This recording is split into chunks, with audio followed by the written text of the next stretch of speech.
In this profile overview, we're going to go ahead and answer the following questions. What are profiles? How do I set up a profile? How do I manage my users' profiles? How do I affect what users see based on their profiles? And again, as I said earlier, there's going to be a Q&A after the overview.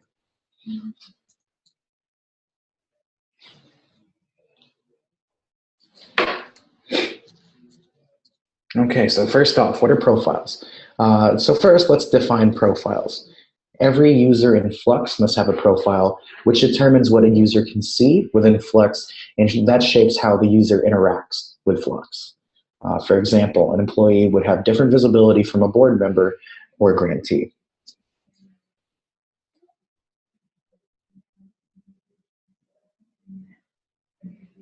Now, you might be wondering, how do profiles differ from roles? Roles determine what a user can do within a workflow. In other words, the role of the user will determine whether he or she can move a record forward in its workflow and can see the action or transition buttons on a record. Some typical roles include program assistant, grants manager, program officer, finance officer, and president.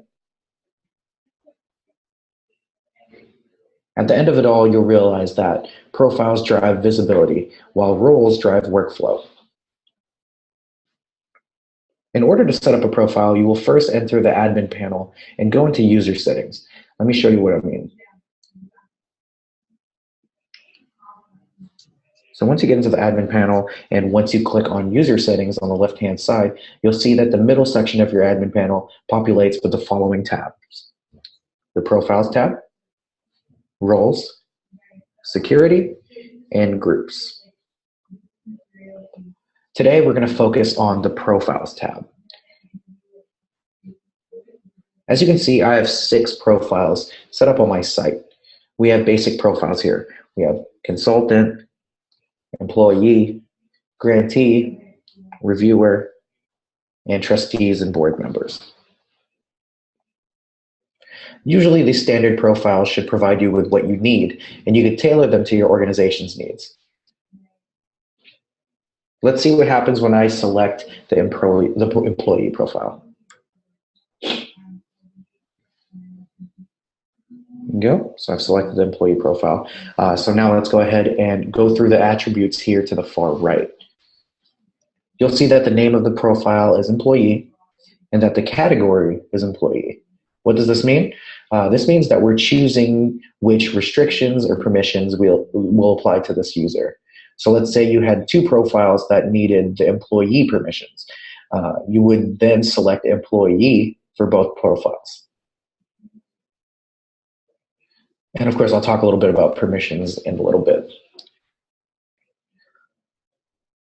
Also notice that there is a super user checkbox.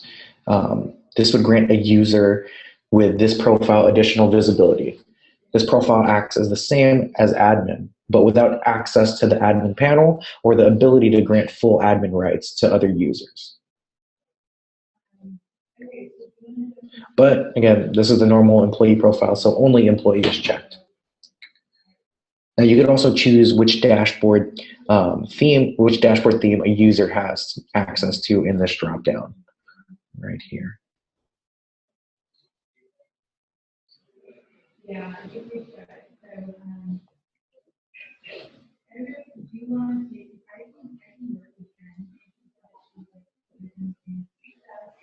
And the other option to select for dashboard theme is the external portal. This is the portal that all of your grantees and reviewers see. You can see here, which looks like this.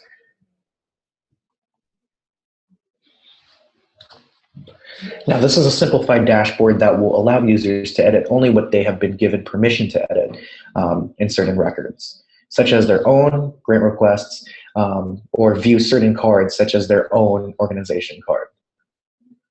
If you want to set up a new profile, please keep in mind that you will want to limit the number of profiles you have to the necessary profiles. This will prevent confusion surrounding multiple profiles with the same category.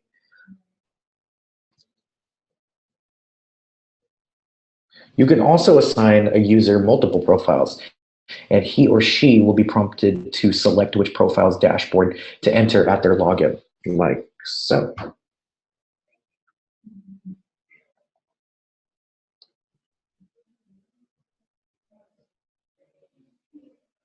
So now let's talk about managing the existing profiles on your site.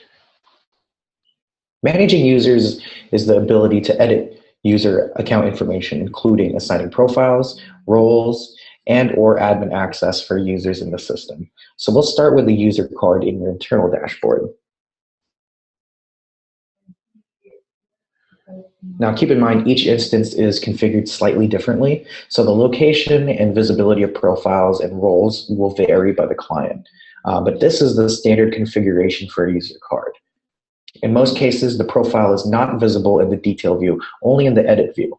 So if I click into the edit view, you will see that the profile selection is at the top. So click edit.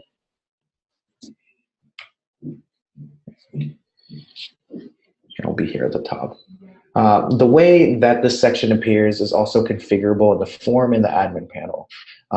This is where the applicable profile is assigned.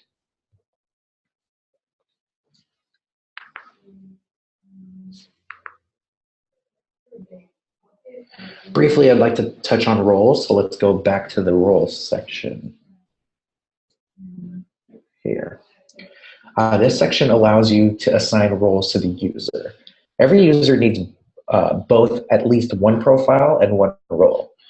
You have the option to assign roles for specific programs only or for all programs. A user may also have multiple roles, but be aware of the role that has been assigned when setting up allowed roles in the workflow. And to reiterate the difference between profiles and roles, roles pertain to workflow state access.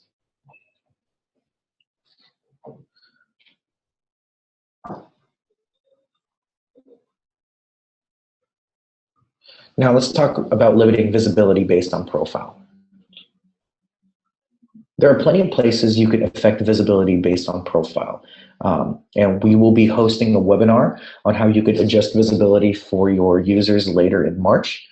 So please RSVP for that training if you would like a more in-depth explanation of limiting user visibility. But first, let's take a look at the form builder.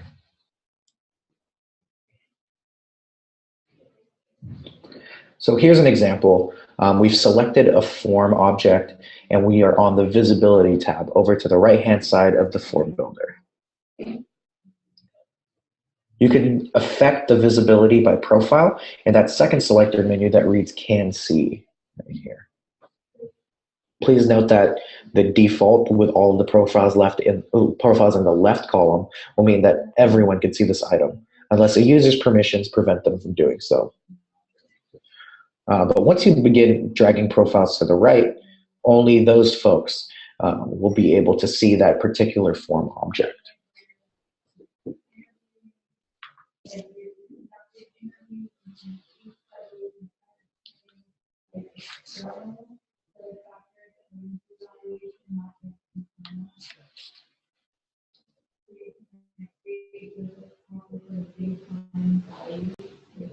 Okay, very briefly, I'd like to talk about rights and permissions, which is also a tab in user settings for profiles. So let's go back to that.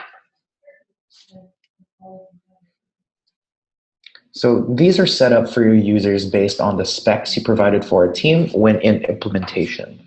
Oftentimes when your user cannot see or edit a record or a card, the issue is going to lie here. That being said, these should not be touched unless told to do so by a Flux support agent. Making changes to these rights may affect or break your users' interactions with Flux, which might cause rise to larger, more urgent issues. So if you have any questions about these rights or think that an issue might be caused by these rights configured on the site, please contact Flux support and we'll happily take a look and assist you.